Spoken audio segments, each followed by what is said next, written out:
It has been quite a while since the last time a YouTuber other than me has put forth a community build challenge for automation. But the problem is I've been hankering really badly to do one. And finally, Ruben has given us one, even if their explanation has entirely forgotten to mention that this is automation and beamng. It's just, okay, sure. Next time you might want to put what's happening in the front, and also the fact that you're calling it a cell challenge. But putting that aside, here is the constraints. A small 2-liter engine, no more than 200 horsepower, a single eco carb, whatever funny number that measurement is, a coupe body, 30k max, and 1970s UK. So that's a cheap, low-powered coupe from England from the 70s. I'm basically gonna make an MG. Oh, I could actually make an Austin Healey. Which body will tickle my fancy? I'm just gonna go right ahead and set this to 79. Then we're gonna go into body type. We're gonna get rid of sedan, wagon. We'll keep hatchback for now because a 2-door basically is the same thing anyway. I could do a bollard, but no, not a 200 horsepower bollard. Scroll down a little bit. We have, not a great lot of choices. Oh, I could do a Porsche, but probably somebody else is doing that one.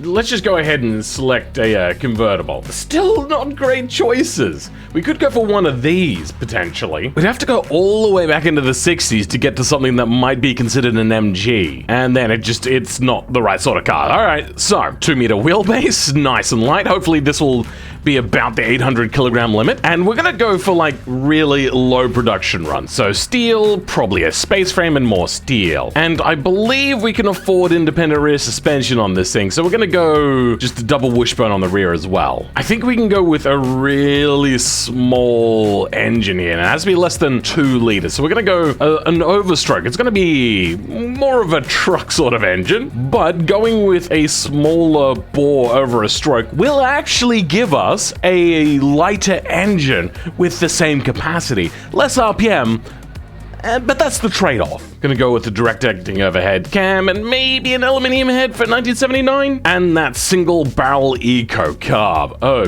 dear. This is so upsetting to see. Then for the exhaust, we could probably go something a little bit better like that. 1970s, is it before or after the bringing in of catalytic converters? Probably before. Honestly, I don't think I'm gonna be able to reach the power requirements. Could we go turbo?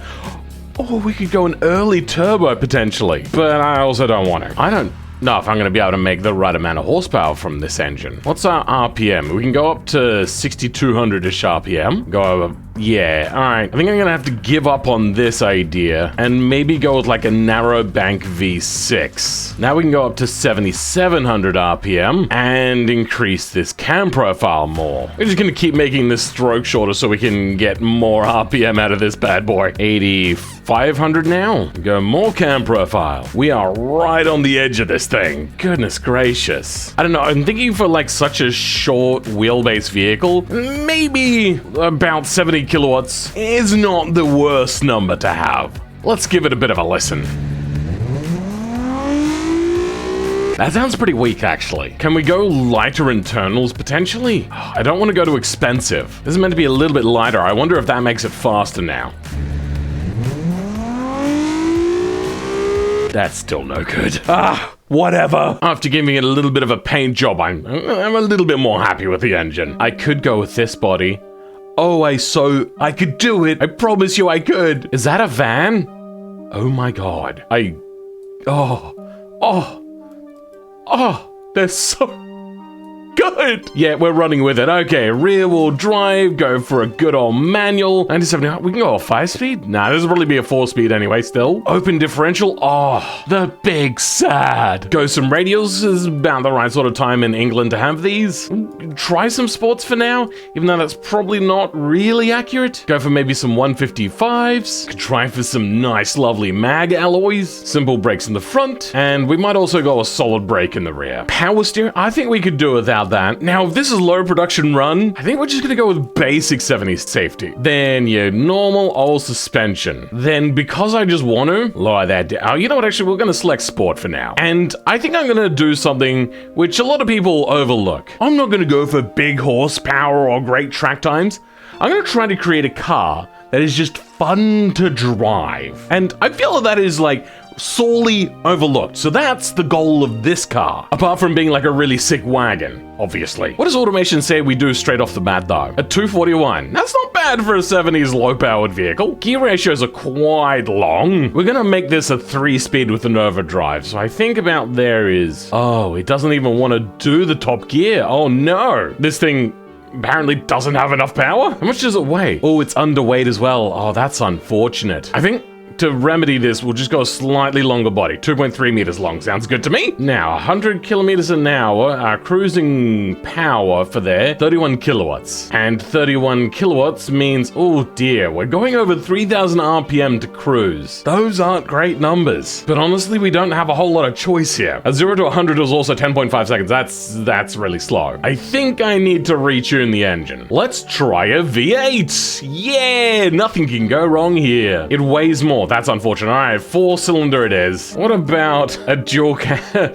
Oh, we are pushing so hard. Oh god, that's doing weird things. Let's just reapply this paint, please. Oh no, it's broken. Anyway, 87 kilowatts this time. These numbers are not good, and I don't want to go turbo. I mean, I suppose we could go like a really bad... You know what? 1979, right before the 80s. I think yes, we can pull off a turbo. Not very British though. Nah, okay, nah, we're not going with that. Wait. I said this was going to be a low production run vehicle. That means I can go a tubular header at least. Now, if anybody knows my content, you'll know that I hate it when everybody has a tubular header, but I actually have lore as to why it might be a thing. And not just because I'm power grubbing.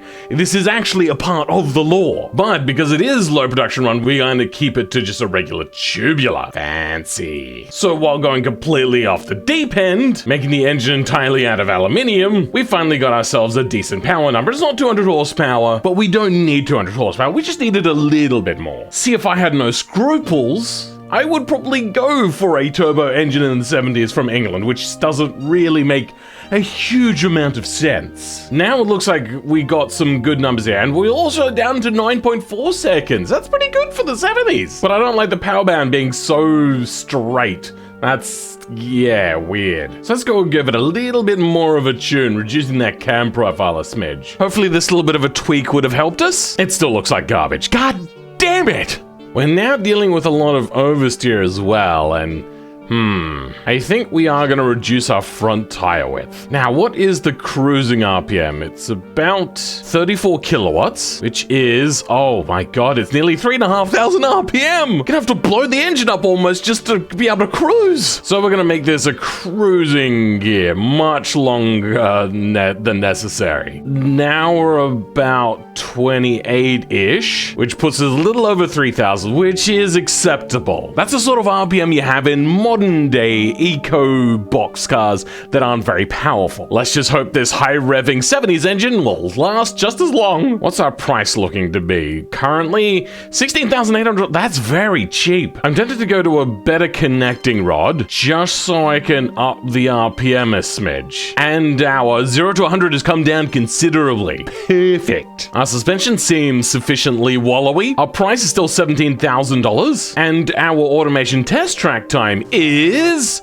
2 minutes 37. Doing not too bad. Our brakes, on the other hand, oh my god, what is happening here? Reduce our rear brake force a lot, and because the front needs less brakes than what they actually say, I think we're happy to leave that where that sits. Now, what paint options do we have with this? Let's just go for a normal paint job first. That's a 70s color if I've ever seen one before. Could go even more brown. Oh, that's even more 70s. What does a 1970s MGB look like? We got big molded plastic front bumper, and the colors are very diverse. Actually, there's seemingly no unified color here. There's more reds and orange, I think, than others. It's still very divided. We could go the paisley beige cream. Oh, I've chosen my color. Oh, yes. It also looks like we can paint the roof a different color, so we can go like full back convertible if I really want to do for some stupid reason. Nah, that's silly. Or is it? Nah, I'm not doing that. Wait, I can paint the pillars invisible? I could make a speedster. Okay, all trim invisible, except this little bit right here. Then windows, invisible, and roof, invisible. Okay, we got to get rid of the wagon back, but yes. I've kind of changed my mind. It's now going to be like some sort of Le Mans speedster sort of thing. I don't know what I'm doing, but I'm doing something stupid. Was there anything against having like stupid vehicles? No. Like the only thing is coupe bodies, that's it. Oh, this is such a bad idea and I love it. Let's start by picking out wheels. I wanted to go with mag wheels. Something like that. Oh, it looked better in the picture. All right, here we go. Some turbo fans. They look horrible. No, let's just go with like the sort of wheel you'd see on a British vehicle. Let's start doing some details maybe. We do need a bumper that's big and plastic because this is still a road version. But then again, this is for England, not America. I know, probably still a thing. This is looking good, but it does need to come out further than the body line itself considerably. So we're gonna stretch that out a smidge. Then stick a grill in there that fits. Ooh, that's gonna be tricky. Nah. That kind of works. I have an idea for the headlights. Oh my god, I have an idea for the headlights. Oh, I love it. It's so good. Then on top, we'll put some pop-ups on. Some round pop-ups? No, they don't look right. That doesn't really work, does it now? I have an idea though. What if we grab it, rotate it around a bit, then replace it? Ooh, that's a little bit better. But it's got like a weird angle. What happens if we bring it and rotate it this way, then place it?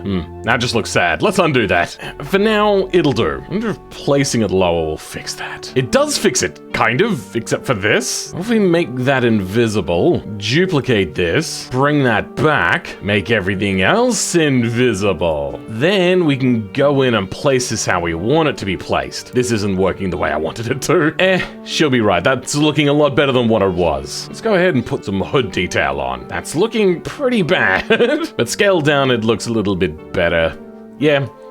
It'll do. I wonder if we can now use that to start filling in the gap in between here. Because it's not a speedster unless you're blocking off the passenger compartment. Yeah, that's working out all right. Let's go on and put in some windshield area bits. Get them to go a little bit like this. Now, because this is peeking through a little bit, we're gonna stretch it out this way to make it go just underneath the skin a bit. Set that there, and then we can adjust this with this slider if we want. Now, what you may be realizing is what the limitations of automation are here with beamng. If we go from this side, it's invisible. So what we can do is a little bit of a trick I learned. We're gonna scale this down now till it's inverted, and you can't see it now that it's on top, but you do see it underneath. Just a little trick for you there. There's one problem though. This looks like hot garbage. I'm gonna, yeah, nah, okay, goodbye on that. I think we'll just go without a windshield for now, actually. Go ahead and pick some very 70s sorts of seats, put them in place. Then we're gonna move it up here, and we're gonna turn those into lovely little headrests. Since we got such an interesting interior sort of design already, let's try something a little bit different here. We don't need a single monolithic dashboard. What's this thing that we've never been able to use? Do we reckon we can use that this time? This is the 70s where like high tech is starting to become the thing. Ooh, we could use this to bridge the gap between the bodywork and the interior by putting this up here. It's a little bit tricky, but I think we might be able to pull this off. And I think we're going to use some lovely little patchwork to cover up the fact that this is clipping in here. Should do a nice little bridge of detail. And now it looks like it's meant to be there. Nice. Ooh. Oh yes! We got this like weird hole here, but I think we can put like a dash thing here. Very sort of Kit from Knight Rider or like any sort of sci-fi thing from the time. Now I know that this is more American and Japanese than British, but I think that like a little bit of interest is not too much to hurt. Me do words and things, I swear. We're gonna call this a concept car, and this is the perfect dash piece to have. Perfect. Now some sort of like sci-fi steering wheel. Do we have anything crazy? We do have some unusually shaped ones, but nothing really that stands out a lot. I think this one works. I want to go with some like crazy geometry to go behind these headrests as well. Oh, we have this. Could try sticking something like this in there. Oh, yeah. I think this will work perfectly. Does that not just look like a modern recreation from the 70s of an old speedster now? Oh, nice. Oh, these are a lovely little detail. Yeah, let's run these down the end of this. Put in another and a last one. Oh, yes. That is so perfect. Now, we can't go round taillights. That's a little too normal. And Knight Rider has blacked out lights. When was Knight Rider? 1982. Oh, it's a little too new, unfortunately. But I think I can do something at least. It was the era of these sorts of lights. Those.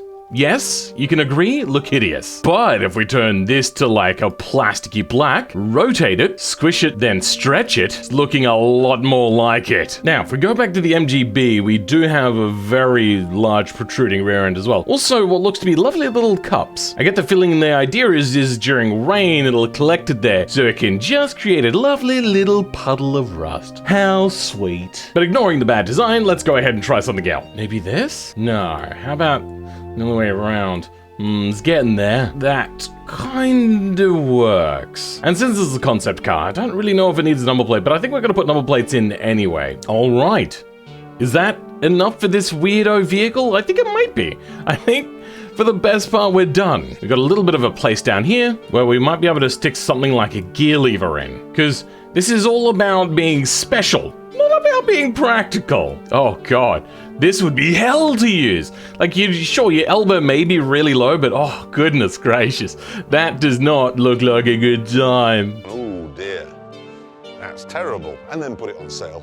Anyway. I squished this up a little bit more, and you do have a little bit more room now, but I just want to make it a bit bigger. And yeah, I think that's good enough. The question though is this thing gonna handle any good? Probably not. What should we call this time? I'm thinking the MG Marauder. I don't know how to spell Marauder, so that'll do. I'm dyslexic, give me a break. And this thing gets a little bit sketchy in higher speeds, but I think that that's acceptable for a 70s vehicle. We'll see how it actually does once we get over to beamng. And for this, I've downloaded a Somerset map. Great for Engoland. So we've brought our fancy car to what it was called. Fancy house? Okay, I suppose? Also, I'm pretty sure British houses are not made of wood like this. I'm pretty sure they're made out of something a little bit more robust like brick. I will say, however, I probably should have put another muffler on this because it does not sound good. Oh, you know what? Actually, it doesn't sound so bad. Let's give her a bit of a go, shall we? And oh, she's not too bad, actually. Oh, dear. Oh, okay. This is a very fancy place, and this is the sort of place where people would be able to afford to have a custom car like this made for them in like a 1 or a 2 off. Oh God, oh no! Hey. Ooh, that's sketch. Oh, look at that, they've got the right side of the road as well. Good, I was hoping that since this is a map made for beamng, it wasn't just, this is Somerset, America. Like, come on. All right, here we go. Get a little bit of speed up. You know what, pause. We're gonna unhide the UI and see how this thing actually gets at higher speeds. This still feels like East Coast USA. Oh no!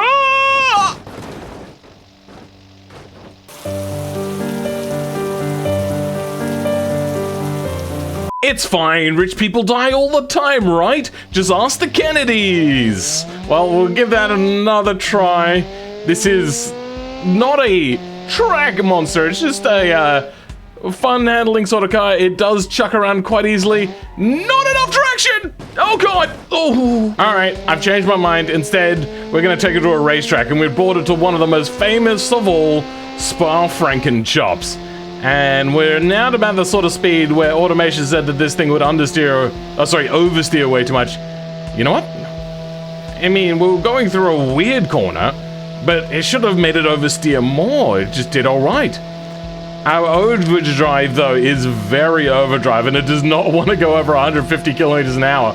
This thing is gutless. God, can I get much more from a single barrel eco without going like into a ballistic sort of engine? It'd probably be a bad idea if I did. Or sketchy under brakes, but not so bad. Little bit happy in the corners, a little bit more happy than what I would like in the corners. But I think if they were to drive this, it'd be okay for them. I'm kind of tempted to go back to see whether I have a different sort of suspension option in the rear, and I'm feeling, oh come on, with the lockups of the brakes. That semi-trailing might do a little bit better. So my theory on this is a little bit more chuckable. Usually at the beginning of corner, then maybe into a little bit more understeer towards the liner part of the corner, which will help maybe keep it a little bit more controlled. We'll see. Though the early versions of this sort of suspension were incredibly prone to oversteer, so this could all end up being a really bad idea. It still shows oversteer though, and it didn't oversteer at all. I'm thinking also, just in case there is a bit of oversteer, it might stick a little bit of a spoiler on here, which I think is possible. As long as we match it up to the existing body lines, I think I see nothing wrong with doing this. I might also sacrifice just a smidgen bit of power to have a little bit more quietness. And it's still obnoxiously loud, even if I did put in that much stronger muffler. It was a baffled muffler, right? Should be quieter, but it seems just as loud, if not louder. Let's see if we can go through these flat out. Oh, we can. I mean, we're not going super fast, but to be able to go through there flat out in any sort of vehicle reaching its kind of peak performance sort of thing, that's impressive, considering we don't have very wide tires. I mean, they're a little bit wider than what you'd normally expect on a normie car, but this is no normie vehicle. This was made, handmade, for a one-off sort of like probably artsy-fartsy, aristocratic sort of person in London, Engoland. Little bit snap oversteer at low speeds, but at high speeds we seem to be doing pretty well. I think if we do maybe just a little bit more camber on the rear, maybe this should do pretty well. Now, coming down here, oh, brakes are very much to the rear. I don't know if Ruben's a better driver than me or a worse driver than me. I'm having a little bit of fun here, but for them, this might be too much to handle if they're, I don't know. They could be better than me, and this could be really insulting. I don't know. I don't often watch other automation YouTubers anymore. I don't know what he's like. Alright, so let's see how they're dealing with it here. It's not a particularly oversteery looking car, maybe even a little bit understeery. Oh, no, it does go into oversteer. Oh, look at that. No, they can handle it. Though they do lose a lot of speed in these corners. I feel that they are at the level where they should be able to drive this one around. And I feel that this one is quite chuckable. I kind of want to take it to a mountain road to see if it does well there as well. But then on roads, like the Somerset Isles, not the greatest. I'm very torn on what to do here. I myself, though, love this. I just don't think it would do great on roads. And once you get those wheels locked up, this thing stays locked up. I love it. I think this is done. Ruben, the ball's in your court now. I suppose that would be the car's in your court now. Anyway, let's go ahead and thank our channel members. You can go ahead and join too if you would like. There's a few extended video cuts there available for you if you go for the second tier, if that's the sort of thing you're into, or emojis and all that sort of goodness. But for now, like, subscribe, all that sort of stuff. Goodbye. This thing does not do donuts. Oh, that's sad. Just do a donut, for God's sake, please! No. Why? This is depressing.